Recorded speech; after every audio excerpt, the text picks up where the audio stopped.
Here we have agrostemma. I can't get enough. Today's video is sponsored by Earth Breeze. Hi flower friends, it's Nicole from Flower Hill Farm. It's about time to put this guy away because it's gonna be 60 degrees and sunny today. I have a lot of work to do because my plants for the nursery are coming tomorrow, but I have to go downstairs and water the seedlings and give you guys an update. Also, I'll take you out quickly to the hoop house, show you what I have planned out there. I also found a surprise. All right, stepping into the grow room. First thing you see is the ranunculus trays. I was down here watering early this morning already, but I have more watering to do. These guys are absolutely perfectly ready to go out into the hoop house. This tray, I'll probably come back, I would say early afternoon, and plant this tray and a couple other trays in the hoop. I've got probably 1, 2, 3, 4, yeah, I've got a lot. And these are some of the anemones that are pre-sprouting. They are ready to go. Let's take a look at some of the other things. This is actually a tray of annual phlox. Look at how great that germination is. I can probably take the plastic wrap and my little pizza table off. Got a few spots, but like I said, a lot of germination here. Who is it? Who is it? Ah, there, it's the creme brulee. And now I did a little bit of an experiment because I needed darkness for these seeds. And some of you guys were questioning whether the vermiculite was gonna be dark enough. So I did some under darkness. This is another one.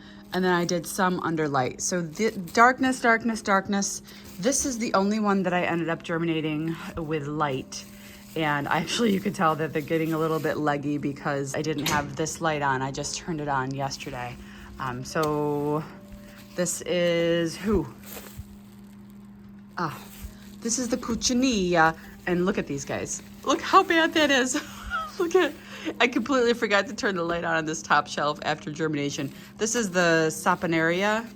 I've never grown this before, so hopefully they don't mind getting a little leggy, and that's from 2/17, which is the day, a couple days after my mom left. So we've got decent germination on the annual phlox, some better than others. Let's take a look here. This one's just starting to sprout. I see a bunch of them up, so that's good.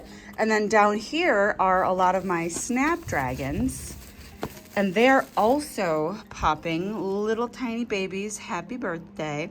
A lot of these, so I was watching my mom, and my mom is the one that started the majority of these snapdragons. And some of the seeds, she was pushing them down into the soil. So normally when I plant, I just set the seeds on top, but you can see where she pushed, like I can see the snapdragon starting to grow down there. So a little bit uneven germination only because the seeds were at different depths instead of all being on top. It took a few days longer than I would have liked for the snaps to germinate, but they're starting to come along. Who do we have over here? I don't know. The Drama Queen Poppy. That looks great. This is a tray of Orlea. Most have sprouted, some a lot bigger than others. Love Orlea. Here we have agrostemma. I can't get enough. There's something about the look of freshly sprouted seedlings that just makes my heart, oh, love it. Okay, and this one has, actually this is stock. It needs a little bit of water. This is like a nice consistency. I'm not gonna water this tray. However, this tray needs a little bit of water. Oh, what the heck are you doing there? That's okay. Who are you? More snaps. So it's time to take the plastic off the snapdragons. And then we've got something up here too. What is this? Who are you? Oh, the salmon rose scabiosa. Oh, wow. That's actually really good germination for scabiosa. I have touch and go germ with scabs, so I'm actually pleasantly surprised by that. And people will be like, oh, what about that? This doesn't bother me. This little white stuff sometimes that you see, that doesn't bother me. I just wipe it off. Over here, we have the status section, and this is not all the status that I'm starting, but they're the ones that germinated enough to take them off the heat mat. This is like blue and rose.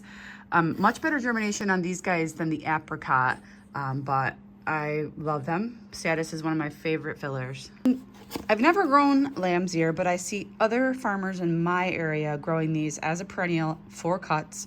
So I thought, If it's a perennial and it grows in zone 3-4, I'm in. So that's my perennial lambs here. Let's see, we've got some germinating snaps right here. Get that cover off. Might give these guys a mist. And then down here, we've got, any guesses? I think it's a lace, like a lace.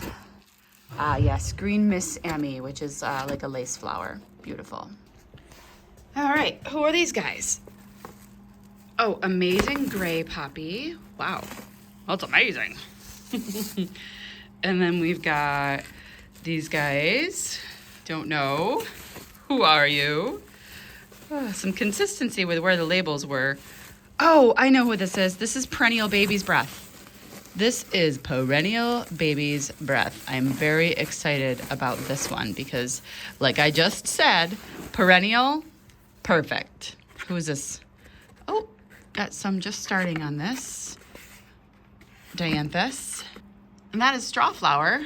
You know what? I think I'm gonna move the Dianthus over to the heat mat because I have some other ones over there and they're germinating much better on the heat mat. All right, who do we have over here? So this is the other tray of Dianthus. Oh, let me bring you over here into the regular lighting. Yeah, see the germination on that? That's the difference between 55 degrees and 75 degrees. I started the seeds at the exact same time. The only difference was I put one on the heat mat and one I did not. So if that gives you an idea of the power of a heat mat, power of the heat. Oh, this light appears to be broken. That's not good. Oh yeah, these are getting a little leggy. Just a little bit. Oh, I didn't realize. Okay, so I'm gonna have to fix that by moving them up. All right, so I'm just gonna turn those so that I can get that underneath the lights. Back over here on the heat mat. Oh, that's more Dianthus. That's looking good. Needs a little bit of a mist. And these are more status. I was waiting for a little bit more germination on this. I keep having to miss the top of the seeds, which is something that you normally have to do more of when it's on a heat mat because obviously the warmer it is, the faster it's gonna dry out. So I'm gonna go ahead and spray the Dianthus that I just moved over here. I see some germination, but not as much as I would like.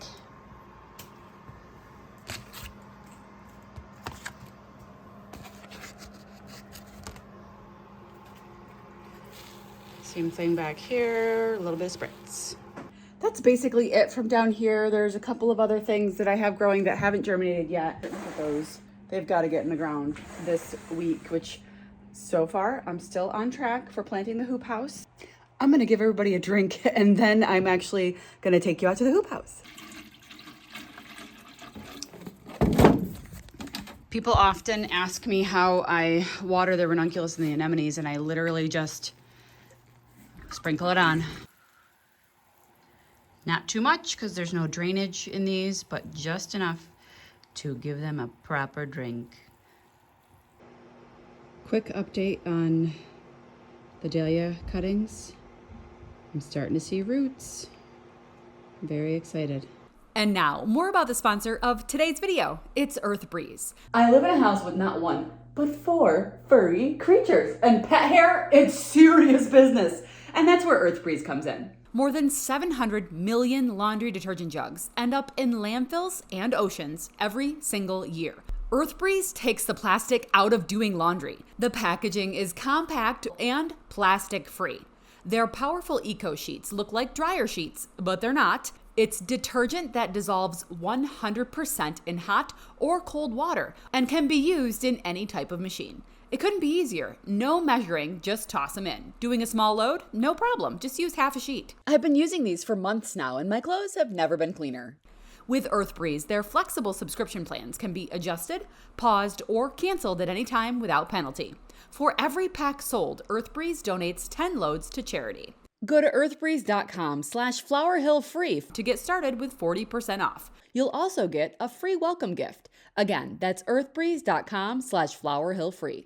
Thanks to Earth Breeze for keeping me smelling pretty and for sponsoring this video. I have about 3 trays of ranunculus planted right there. It's gonna be around 60 degrees and sunny today, so I just came out to the hoop house to quickly uncover the ranunculus that I have planted in here so far. So this is what we've got in here so far. We've got amandine white, probably about 175 of them. And then we have, oh, I can't remember what I planted there, but I know it's porcelain on the end. So there's porcelain and then another color that I can't remember, and then amandine white. And then check this out, guys. I didn't lift all of the anemone corms. I actually have an anemone bud. You can tell, like, these are all ranunculus, but like here, one is sprouting. That one actually has a flower. So wherever there was an anemone coming up through the hole, there's some right there too, I just left it. And then over here is the campanula and then the self-seeded larkspur. Everything's looking really good. Campanula is one of those flowers that starts to grow when the days get longer. And I'm really excited, but you can see all the larkspur. So they look really good. I'm pleased with them. I still have probably 10 more trays of ranunculus to plant, but so far so good. Okay, I have to go find a pair of sunglasses and head to town and get ready to start the next project, which I will be bringing to you in the next video. Until then, thanks for sticking around. We'll see you soon. Watching us. It's pretty big, especially when it flies.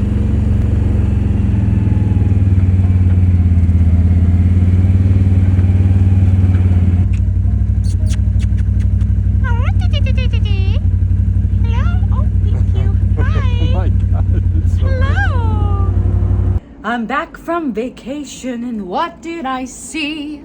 Some brand new babies staring back at me. I took my girl to Broadway, we saw a play. It had no effect on my life whatsoever, I say.